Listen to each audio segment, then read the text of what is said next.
Hello students, आज की इस वीडियो में हम क्लास 9th के चैप्टर फर्स्ट की एक्सरसाइज 1.3 डिस्कस करेंगे। इससे पहले 4th क्वेश्चन तक मैं नेक्स्ट वीडियो में करा चुकी हूँ। अब हम स्टार्ट करते हैं क्वेश्चन नंबर 5, जिसमें कहा है 1/17 के दशमलव प्रसार में अंकों की पुनरावृत्ति खंड। बच्चों, पुनरावृत्ति का मतलब होता है बार बार टर्म रिपीट होना। जब हम 1/17 यानी कि 17 से 1 को डिवाइड करेंगे तो कौन सी अंक तक ये टर्म रिपीट होने स्टार्ट हो जाएंगी, वो हमें बताना है। अंकों की अधिकतम संख्या क्या हो सकती है, तो उसकी अधिकतम संख्या बतानी है। अपने उत्तर की जांच भी करनी है। तो बच्चों, इसके डिनोमिनेटर पार्ट में 17 दे रखा है, यानी कि 17 से एक डिजिट कम लेंगे 16। तो 17 से एक डिजिट कम 16 हो गए, यानी कि ये जो रिपीटेड टर्म है वो 16 के बाद स्टार्ट हो जाएंगे रिपीट होना। ठीक है, तो 17 से डिवाइड करेंगे 1 को। 17 से 1 को डिवाइड करने के लिए 0 पॉइंट लगा के एक 0 उतार लेंगे। ठीक है, अब क्योंकि 10 पे तो नहीं चलेगा, क्योंकि 17 बड़ा होता है 10 से, तो इसलिए एक 0 और लगा के एक 0 और उतारेंगे। ठीक है, फिर 17 5 से 85 चलेगा। 100 से 85 को माइनस कर देंगे तो 15 हो जाएगा। पॉइंट लगा हुआ है इसलिए एक 0 और यहाँ पे हम उतार लेंगे, क्योंकि एक 0 फ्री होता है उतारने के लिए। 17 8 जो हो जाएंगे 136, क्योंकि 150 पे 136 चलेगा। 150 से 136 को माइनस करेंगे तो 14 आ जाएगा। पॉइंट लग रहा है, एक 0 और आ जाएगी। इसी टाइप से फिर क्योंकि 140 है, 140 पे फिर से 136 चल जाएगा, तो इसीलिए फिर से 17 8 जो हमने 136 चलाया है। 40 से 36 को माइनस करेंगे तो 4 आएगा। ठीक है, पॉइंट लग रहा है इसलिए एक 0 फ्री होता है उतारने के लिए, तो 0 उतार लिया हमने। अब 40 है तो किस पे चलेगा, 2 पे चलेगा, इसलिए 17 2 34। हमने इसी टाइप से इसको डिवाइड कर लिया। और लास्ट में जब हमने देखा कि यहाँ पर 1 आ रहा है रिमाइंडर, और 1 हमने स्टार्ट किया था, है ना, 1 को डिवाइड किया था, अब फिर से 1 आ गया, यानी कि यहाँ पे लास्ट हो गया इस टर्म का। इसके बाद से टर्म रिपीट होनी स्टार्ट हो जाएंगी। ठीक है, तो हम काउंट कर दें कितने टर्म तक आया है ये। 1 2 3 4 5 6 7 8 9 10 11 12 13 14 15 16 टर्म के बाद ये रिपीट होना स्टार्ट हो जाएगा। 7 के बाद फिर से क्या आएगा, 0 लगाएंगे। ठीक है, फिर 5 8 इस टाइप से स्टार्ट हो जाएगा। तो 1/17 को हम ये पूरे टर्म लिख के इस पर बार लगाएंगे, which is represent repeated term. Okay, अब आ जाते हैं बच्चों इसके क्वेश्चन नंबर 6 पे, जिसमें पूछा है P/Q के रूप की परिमेय संख्याओं अनेक उदाहरण लीजिए। यानी कि P/Q के रूप की परिमेय संख्याओं के हमें अनेक उदाहरण देने हैं, जहां P और Q पूर्णांक दिए हुए हैं, जिनका एक के अतिरिक्त अन्य कोई गुणनखंड उभयनिष्ठ नहीं है। यानी कि P और Q में कोई भी टर्म कॉमन नहीं आनी चाहिए। ठीक है, और जिसका शांत दशमलव प्रसार है। बच्चों, मैंने बताया था शांत दशमलव क्या होता है, जिसका डिनोमिनेटर पार्ट में क्या होती हैं वैल्यूज़ 2 और 5 आती हैं। डिनोमिनेटर पार्ट में वही क्या होती हैं, शांत दशमलव होती हैं, या फिर जिनका शेषफल क्या आ जाता है, 0 आ जाता है, जिनका रिमाइंडर क्या आ जाता है, 0 आ जाता है, वही संख्याएं क्या होती है, शांत दशमलव होती हैं। क्या आप यह अनुमान लगा सकते हैं कि Q का कौन सा गुण आवश्यक संतुष्ट करना चाहिए? चलो देख लेते हैं इसमें। तो P/Q को, जिसमें Q 0 नहीं होना चाहिए, यही परिमेय संख्याओं की डेफिनेशन होती है कि इसका डिनोमिनेटर पार्ट 0 नहीं होना चाहिए। ओके स्टूडेंट्स, P/Q का हमें एक ऐसा एग्जाम्पल देना है, ऐसी परिमेय संख्या बतानी है जिसमें दोनों में से, यानी कि न्यूमरेटर और डिनोमिनेटर दोनों में कुछ भी कॉमन ना है। जैसे कि अगर मैं 4/6 ले रही हूँ, ठीक है, या 4/10 ले रही हूँ, तो 4 के फैक्टर करेंगे 2 × 2 आएंगे, 10 के फैक्टर करेंगे तो 2 × 5 आएंगे। तो इन दोनों में एक 2 कॉमन आ रहा है ना, तो वो नहीं आना चाहिए ऐसा। ठीक है, 2/5 होता तो 2 को हम 2 × 1 लिखते, 5 को 5 × 1 लिखते। ठीक है, तो यानी कि एक के अतिरिक्त, एक को छोड़कर बाकी कोई उभयनिष्ठ गुणनखंड नहीं आ रहा है। तो इस टाइप का हमें एग्जाम्पल देना है। तो Q किस फॉर्म में होना चाहिए, शांत दशमलव के लिए Q होना चाहिए 2 और 5 की फॉर्म में, चाहे 2 की पावर कितनी भी हो, 5 की पावर भी कितनी भी हो। ठीक है, लेकिन 2 और 5 की फॉर्म में होना चाहिए, यानी कि m की वैल्यू कुछ भी हो सकती है, 0 1 2 3 एंड सो ऑन।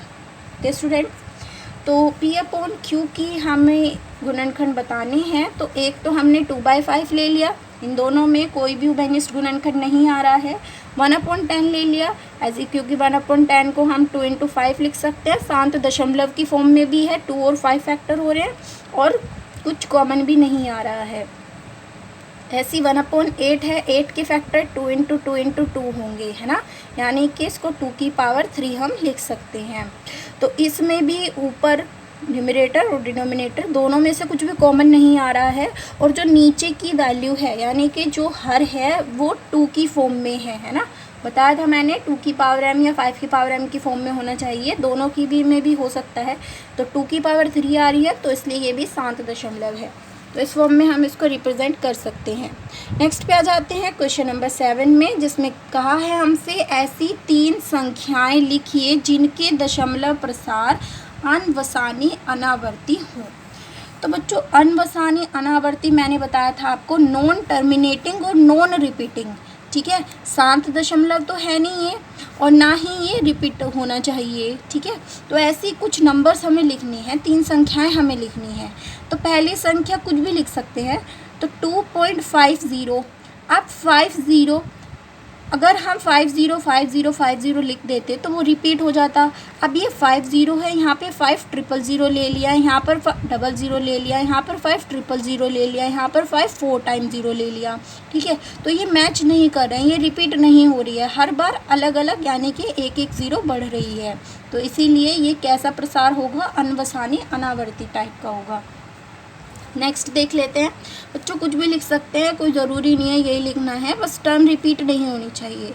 3.58 57 56 66 20 12 कुछ भी लिख सकते हैं। नेक्स्ट है 0.100 100 1 4 time 0 1 5 time 0 1 and so on. तो ये भी अनावर्ती टाइप का प्रसार है। नेक्स्ट आ जाते हैं, अभी यहाँ 0 से स्टार्ट किया था, अब 1 से स्टार्ट कर लेते हैं। तो 1.100 100 इस टाइप से ये हो जाएगा, ठीक है। क्वेश्चन नंबर 8 पे आ जाते हैं, जिसमें कहा है परिमेय संख्याओं 5/7 और 9/7 के बीच की 3 अलग अलग अपरिमेय संख्याएं लिखिए। यानी कि अब 5/7 और 9/7 के बीच की संख्याएं निकालनी है और वो भी अपरिमेय होनी चाहिए। तो बच्चों अपरिमेय संख्याएं निकालनी है 5/7 एंड 9/17 के बीच की। तो उसके लिए हमें क्या करना पड़ेगा, 7 से डिवाइड करना पड़ेगा 5 को। जब हम 7 से 5 को डिवाइड करेंगे तो 0 पॉइंट लगा के 0 लगानी पड़ेगी, क्योंकि 5 पे तो चलेगा नहीं, 7 इज़ द ग्रेटर वैल्यू। तो 7 से 7 का टेबल पढ़ेंगे 50 पे कहाँ तक आएगा, ठीक है। तो 7 7 जो 49 50 पे चल जाएगा। तो 50 से माइनस करेंगे 49 को 1 आ जाएगा। फिर से क्योंकि पॉइंट लग रहा है एक 0 आ जाएगी, 7 1 जो 7 हो जाएगा। 10 से माइनस करेंगे 7 को तो 3 हो जाएगा, पॉइंट लग रहा है इसलिए 0 उतार लिया। फिर देखते हैं 7 4 जो 28 चल जाएगा इस पर। 10 से माइनस किए 8 को 2 आ गए, पॉइंट लग रहा है इसलिए 0 उतार ली। 20 किस पे चलेगा, 14 पे चलेगा, यानी कि 7 2 जाओ 14। 20 से 14 माइनस किए तो 6 आ गए, पॉइंट लग रहा है इसलिए एक 0 और उतार लिया हमने। तो 7 8 जो कितने हो जाएंगे 56। 10 से 6 को माइनस किया 4, पॉइंट लग रहा है इसलिए 0 उतार ली फिर से। तो 7 5 जो कितने हो जाएंगे 35। 40 से 35 को माइनस किया 5।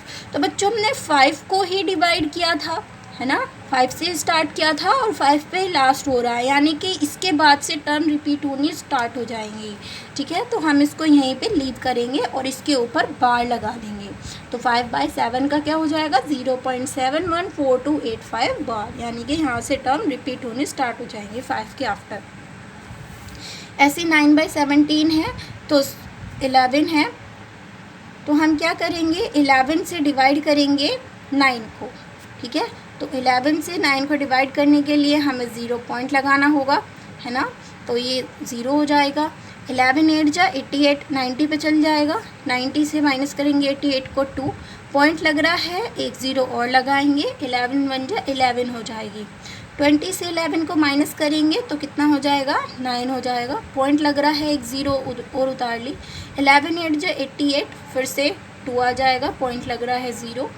11 1 जो 11 एंड फिर 9, यानी कि इस टाइप से ये टर्म क्या होती जा रही है, रिपीट होती जा रही है। 8 1 8 1 है ना, तो हम सिर्फ 0.81 लिख के उसके ऊपर बार लगा देंगे। तो 0.81 लिख के उसके ऊपर हमने बार लगा दिया।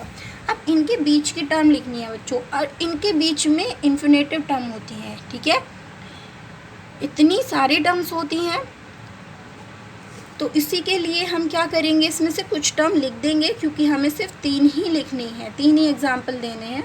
तो 0.714285 है, तो 71 है, यहाँ पर 81 है, तो इनके बीच से स्टार्ट करते हैं। तो 72 से स्टार्ट कर लिया हमने, 72 72 0 72 0 0 72 000 72 4 टाइम्स 0, कुछ भी आप इसमें लिख सकते हैं, लेकिन टर्म रिपीट नहीं होनी चाहिए।